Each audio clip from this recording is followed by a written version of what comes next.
China میں کروڑوں لوگ متاثر ہو چکے ہیں، اور یہ بھی خبریں آ رہی ہیں کہ جتنا بڑا نقصان چائنا میں لوگوں کا ہو رہا ہے، چائنا اس کو کھل کے بتا نہیں رہا ہے۔ ظاہر ہے ہر ملک اپنی نیگیٹو چیزوں کو ہائی لائٹ نہیں کرتا، پازیٹیو چیزوں کو ہائی لائٹ کیا جاتا ہے۔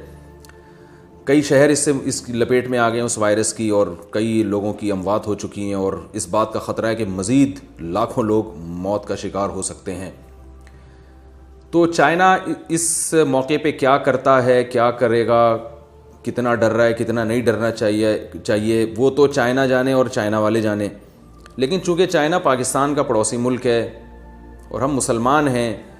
تو اسلام نے ہمیں اس بارے میں کیا ہدایات دی ہیں کہ جب کسی علاقے میں کوئی بیماری پھیل جائے، وبا پھیل جائے جو لگتی ہو ایک دوسرے سے، یعنی متعدی ہو وہ، تو مسلمان کو ایسے موقع پہ کیا کرنا چاہیے؟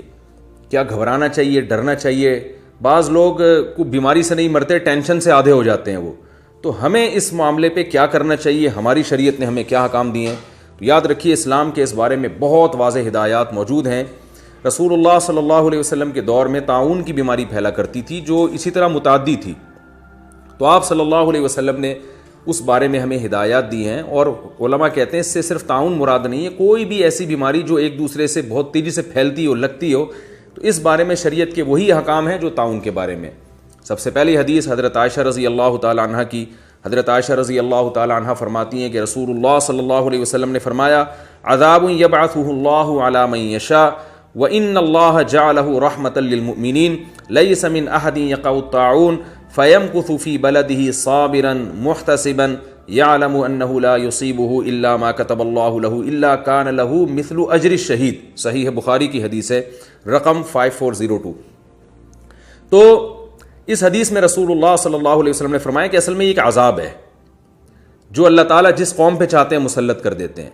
اور یہ جو وبائیں اور عذاب پھوٹتے ہیں ان کی ایک سائنٹیفک وجہ ہوتی ہے، جو وجہ آپ کو سائنسدان بتائیں گے، ڈاکٹر بتائیں گے، جیسے کہ مختلف ریسرچ سامنے آ رہی ہیں۔ کوئی کہہ رہا ہے وہ چائنیز چمگادڑ کھاتے ہیں اس لیے ہوا، کوئی کہہ رہے چوہے کھاتے ہیں۔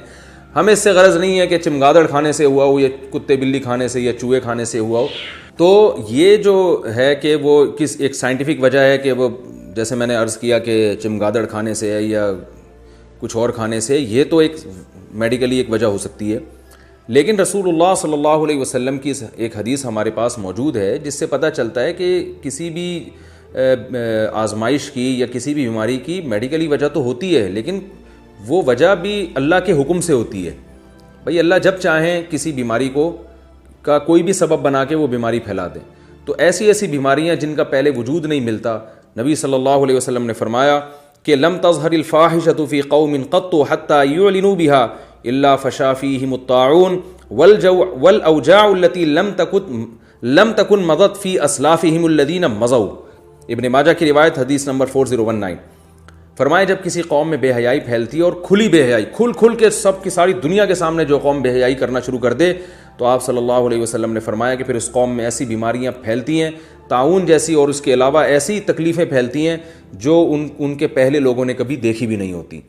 تو نئی بیماریاں جو دنیا میں آ رہی ہیں، ایسی خطرناک بیماریاں۔ ایڈز کا آپ کو پتہ ہے پہلے کوئی تصور نہیں تھا، کوئی نام نہیں جانتا تھا، کیسی خطرناک طریقے سے کتنے لوگوں کو یہ اس بیماری نے اپنی لپیٹ میں لے لیا، اور یہ جو وائرس پھیلا ہے بہت تیزی سے پھیل رہا ہے، اللہ تعالیٰ سب کو محفوظ رکھے۔ تو اس طرح کی جو بیماریاں ہیں ان کی یقیناً ایک میڈیکلی وجہ ہوتی ہے، لیکن ایک وجہ ان کی بے حیائی کھلے عام جب ہو جائے گی تو اللہ لوگوں سے پھر انتقام لیتے ہیں، تو یہ بھی وجہ ہے۔ لہذا بے حیائی پہ بھی کنٹرول کرنے کی ہمیں بہت شدید ضرورت ہے۔ تو وہ کیا کرنا چاہیے ان کو اس موقع پہ، وہ تو ان کی گورنمنٹ کر رہی ہے، ہمیں کیا کرنے کا حکم ہے؟ تو پہلی بات یہ کہ ہمیں سب سے پہلے رسول اللہ صلی اللہ علیہ وسلم نے تسلی دی ہے، ہمیں ٹینشن نہیں لینی ہے۔ وہ تسلی کیسے دی ہے؟ جو میں نے حدیث آپ کے سامنے صحیح بخاری کی پڑھی، آپ صلی اللہ علیہ وسلم نے فرمایا اصل میں تو یہ عذاب ہے، اللہ جس پہ چاہے مسلط کرتا ہے، لیکن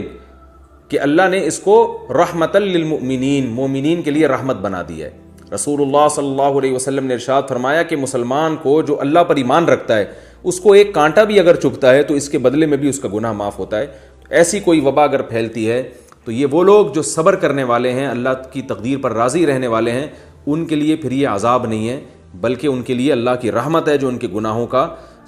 گناہوں سے معافی کا ذریعہ بنے گی۔ اور اس میں ملے گا کیا؟ فرمایا لیس من احد یقع الطاعون فیمکث فی بلدہ صابرا محتسبا،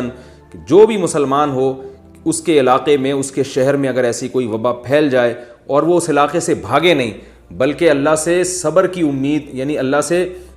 ثواب کی امید کرتے ہوئے صبر کر کے اپنے اسی شہر میں قرار پکڑے, وہ وہاں سے فرار ہونے کی کوشش نہ کرے, تو آپ صلی اللہ علیہ وسلم نے فرمایا, اور اس کی نیت یہ ہو کہ بھئی جو بیماری مقدر میں ہے وہ ہو کے رہے گی, تو آپ صلی اللہ علیہ وسلم نے فرمایا کان لہ مثل اجر الشہید, اس کو شہادت کا اجر ملے گا.